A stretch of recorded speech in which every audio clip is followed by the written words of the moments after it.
ಗುತ್ತಿಗೆದಾರರ ನಿರ್ಲಕ್ಷ್ಯವೋ ಅಧಿಕಾರಿಗಳ ಬೇಜವಾಬ್ದಾರಿಯೋ ಮಂಗಳೂರಿನಿಂದ ತಿರುವಣ್ಣಾಮಲೈಗೆ ಏನು ಸಂಪರ್ಕ ಕಲ್ಪಿಸುವ ರಾಷ್ಟ್ರೀಯ ಹೆದ್ದಾರಿ 234 ಅವ್ಯವಸ್ಥೆಗಳ ಹಗರಣವಾಗ್ಬಿಟ್ಟೈತೆ. ಇವತ್ತು ರಸ್ತೆನ ಅಭಿವೃದ್ಧಿ ಮಾಡ್ತೀವಿ ಅಂತೇಳಿ ಸತತವಾಗಿ 4 ವರ್ಷಗಳಿಂದನೇ ಬರ್ತಾನೇ ಇದೆ. ಆದರೆ ಇವತ್ತು ಚುಕ್ಕನಹಳ್ಳಿ ಗಡಿಭಾಗಕ್ಕೆ ಹೊಂದ್ಕೊತಾ ಇದ್ದಿದ್ದು. ಆ ಚುಕ್ಕನಹಳ್ಳಿ ಗಡಿಭಾಗದಲ್ಲಿ ಆ ಒಂದು ರಾಷ್ಟ್ರೀಯ ಹೆದ್ದಾರಿ 234ಗೆ ರಸ್ತೆಗೆ ಭೂಸ್ವಾಧೀನವಾಗಿರುವಂತಹ ನೊಂದ ರೈತರಿಗೆ ಇನ್ನೂ ಪರಿಹಾರನೂ ಕೊಟ್ಟಿಲ್ಲ. ಮಾನ್ಯ ಜಿಲ್ಲಾಧಿಕಾರಿಗಳು ಆರ್ಬಿಟ್ರೇಷನಲ್ಲೂ ಮಾಡಿದ್ದಾರೆ, ಅದೂ ಕೊಡ್ತಾ ಇಲ್ಲ. ಆದರೆ ಸುಪ್ರೀಂ ಕೋರ್ಟ್ ಒಂದು ಆದೇಶ ಇದೆ, ಯಾವುದೇ ರಸ್ತೆ ಇರ್ಬೋದು, ಕೈಗಾರಿಕೆ ಇರ್ಬೋದು, ಯಾವುದೇ ಲೇಔಟ್ ಇರ್ಬೋದು, ಅಭಿವೃದ್ಧಿ ಮಾಡುವಾಗ ರೈತರಿಂದ ಭೂ ಸ್ವಾಧೀನ ಮಾಡಿಕೊಂಡಂತಹ ಭೂಮಿಯ ಪರಿಹಾರ, ಮರಗಿಡಗಳ ಪರಿಹಾರ ಏನಿದೆಯೋ ಸಂಪೂರ್ಣವಾಗಿ ಅವರಿಗೆ ವಿತರಣೆ ಮಾಡಿ ಅವರ ಪರಿಹಾರವೆಲ್ಲ ತಲುಪಿದ ನಂತರ ಕಾಮಗಾರಿಯನ್ನು ಪ್ರಾರಂಭ ಮಾಡಬೇಕಂತ ನಿಯಮ ಇದೆ. ಆ ನಿಯಮವನ್ನು ಉಲ್ಲಂಘನೆ ಮಾಡ್ತಾ ಇದ್ದಾರೆ ಅಧಿಕಾರಿಗಳು ಮತ್ತು NHAI ಅಧಿಕಾರಿಗಳು ಮತ್ತು ಗುತ್ತಿಗೆದಾರರು. ಇವತ್ತು ಆ ಚುಕ್ಕನಹಳ್ಳಿಯಲ್ಲಿ ನಾವು ಚುಕ್ಕನಹಳ್ಳಿಯಲ್ಲಿದ್ದೀವಿ. ಈಗ ಜನಾರ್ದನನ್ನು ಮತ್ತು ವಿಶ್ವನವರದ್ದು ಆ ಒಂದು ಜಮೀನು ಹೋಗಿದೆ. ಆ ಜಮೀನು ಹೋಗಿದೆ ಮತ್ತು ಇಲ್ಲಿ ಹಳ್ಳ ಹಾಕ್ದಿದ್ದಾರೆ. ಯಾವ ರೀತಿ ಹಳ್ಳ ಹಾಕ್ದಿದ್ದಾರೆ ಅಂತ ಹೇಳಿದ್ರೆ, ಪಕ್ಕದಲ್ಲೇ ಮನೆ ಇದೆ ನೋಡಿ, ಯಾವ ರೀತಿ ಇದೆ ಮನೆ ಇದೆ ಅಂತೇಳಿ. ಅಲ್ಲಿ ಬಂದು ಬಿಟ್ಟರೆ ಒಳಗಡೆ ಹಳ್ಳದಾಗ ಬೀಳ್ತಾರೆ. 10 ಅಡಿ ಹಳ್ಳ ಹಾಕ್ದಿದ್ದಾರೆ. ಅದನ್ನು ಅತಿ ಸೂಕ್ಷ್ಮ ಸ್ಥಳ ಅಂತೇಳಿ ಇಲ್ಲಿ ನಾಮಫಲಕಗಳು ಹಾಕಿಲ್ಲ. ಅವ್ರಿಗೇನೋ ಒಂದು ತಿಳುವಳಿಕೆನೂ ಕೊಡ್ತಾ ಇಲ್ಲ. ಇನ್ನು ಯಾವ ಮಟ್ಟಕ್ಕೆ ಗುತ್ತಿಗೆದಾರ ನಡ್ಕೊತಾ ಇದ್ದಾರೆ?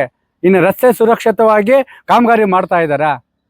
ಸಂಬಂಧಪಟ್ಟ ಅಧಿಕಾರಿಗಳೇ SLO ಇನ್ಚಾರ್ಜ್ ಇದ್ದಾರೆ ಅಂತೇಳಿ, ಮಲ್ಲಿಕಾರ್ಜುನ ಅಂತೇಳಿ, ಅವ್ರನ್ನ ಕೇಳಿದ್ರೆ ಅವ್ರು ಫೋನೇ ಎತ್ತಲ್ಲ. ಇನ್ನು ಯಾರನ್ನು ಕೇಳಬೇಕು? ರೈತರ ಪರಿಹಾರ ಯಾರು ಕೇಳಬೇಕು? ಕಾಮಗಾರಿ ಅವ್ಯವಸ್ಥೆನ ಯಾರು ಕೇಳಬೇಕು?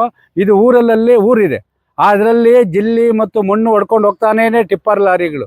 ಯಾವುದೇ ರೀತಿಯ ಮುಂಜಾಗ್ರತೆ ಇಲ್ಲ. ಆ ಧೂಳಿನಿಂದ ಮನೆಗಳೆಲ್ಲ ಸಂಪೂರ್ಣವಾಗಿ ಧೂಳಾಗಿದೆ. ಈ ಕಡೆ ಬೆಳೆಗಳು ನಾಶ ಆಗ್ತಾ ಇದೆ. ಗುತ್ತಿಗೆದಾರರು ನೀರು ಆಗ್ತಾ ಇಲ್ಲ, ನಿರ್ಲಕ್ಷ್ಯ ಮಾಡ್ತಾ ಇದ್ದಾರೆ. ನಾವು ರೈತ ಸಂಘದಿಂದ ಮತ್ತು ನೊಂದ ರೈತರಿಂದ NHAI ಅಧಿಕಾರಿಗಳ AW ಇರ್ಬೋದು, SLO ಇರ್ಬೋದು, ಇಂಜಿನಿಯರ್ಗಿರ್ಬೋದು, ಗುತ್ತಿಗೆದಾರರಿರ್ಬೋದು, ನಾವು ಎಚ್ಚರಿಕೆಯನ್ನು ನೀಡ್ತಾ ಇದ್ದೀವಿ. ನಿಮ್ಮ ನಿರ್ಲಕ್ಷ್ಯತನಕ್ಕೆ ಬಡ ರೈತ ಕೂಲಿ ಕಾರ್ಮಿಕರು ಬಲಿಯಾಗೋದು ಬೇಡ. ನಮ್ಮ ಪರಿಹಾರ ಏನಿದೆಯೋ ಪರಿಹಾರ ಸಂಪೂರ್ಣವಾಗಿ ವಿತರಣೆ ಮಾಡುವವರೆಗೂ ನೀವು ಕಾಮಗಾರಿಯನ್ನು ನಿಲ್ಲಿಸಿ. ಈ ಹಳ್ಳಗಳನ್ನು ಯಮದೂತ ಹಳ್ಳಗಳನ್ನು ಅಗೆದು ನಿರ್ಲಕ್ಷ್ಯ ಮಾಡ್ತಾ ಇರೋದನ್ನು ಈ ಕೂಡಲೇ ಇದನ್ನು ಸರಿಪಡಿಸಿ. ಪಕ್ಕದಲ್ಲಿ ಏನಿದೆ, ಇಷ್ಟು ಹಳ್ಳ ಅಂತ ಹೇಳಿದ್ರೆ ನಾವು ಜಮೀನೇ ಕೊಡ್ತಾ ಇರಲಿಲ್ಲ. ಪಕ್ಕದಲ್ಲಿ ಮನೆ ಇದೆ, ಮನೆ ಇದ್ದ ಕಡೆ ಇಷ್ಟು ಹಳ್ಳ ತೆಗಿಯೋಕ್ಕೆ ಅವಕಾಶನೇ ಇಲ್ಲ. ಯಾವ ರೀತಿ ಅವಕಾಶ ಕೊಟ್ಟಿದ್ದೀರಾ ನೀವು? ರೈತರಿಗೆ ನೋಡಿ, ಆ ಮನೆ ನೋಡಿ, ಅಲ್ಲಿ ಬಿದ್ದೋಗೋ ಮಟ್ಟಕ್ಕಿದೆ. ಇದು ಮಳೆಗಾಲ. ಆ ಮಳೆಗಾಲದಲ್ಲಿ ನೀರು ತುಂಬಿಕೊಂಡ್ರೆ ಯಾರು ಹೊಣೆ ಅದಕ್ಕೆ? ಈ ಕೂಡಲೇ ಸಂಬಂಧಪಟ್ಟ ಅಧಿಕಾರಿಗಳು ಸ್ಥಳ ವೀಕ್ಷಣೆ ಮಾಡಿ ನಾಮಫಲಕ ಅಳವಡಿಸಿ ಪ್ರತಿದಿನ ಸಾಯಂಕಾಲ, ಮಧ್ಯಾಹ್ನ ಮತ್ತು ಬೆಳಗ್ಗೆ ನೀರನ್ನು ರೋಡಿಗೆ ಅಳವಡಿಸುವ ಮುಖಾಂತರ ಜನಸಾಮಾನ್ಯರ ಬದುಕು, ರೈತರ ಬೆಳೆ ರಕ್ಷಣೆ ಮಾಡಬೇಕು. ನೊಂದ ರೈತರಿಗೆ ನ್ಯಾಯ ಸಿಗಬೇಕು. ಅವರ ಪರಿಹಾರ ಏನಿದೆಯೋ ಸಂಪೂರ್ಣವಾಗಿ ವಿತರಣೆ ಆಗೋವರೆಗೂ ಕಾಮಗಾರಿ ಸ್ಥಾಪನೆ. ನೀವೇನಾದರೂ ನಾವು ನ್ಯಾಯಾಲಯದಲ್ಲಿ ಹಣವನ್ನು ಠೇವಣಿ ಇಡ್ತೀವಿ ಅಂದರೆ ಆ ಹಣ ಬಿಡುಗಡೆ ಆಗೋವರೆಗೂ ನಾವು ಕಾಮಗಾರಿಯನ್ನು ಸಂಪೂರ್ಣವಾಗಿ ನಿಲ್ಲಿಸುವಂಥ ಎಚ್ಚರಿಕೆಯನ್ನು ನೀಡ್ತಾ ಇದ್ದೀವಿ.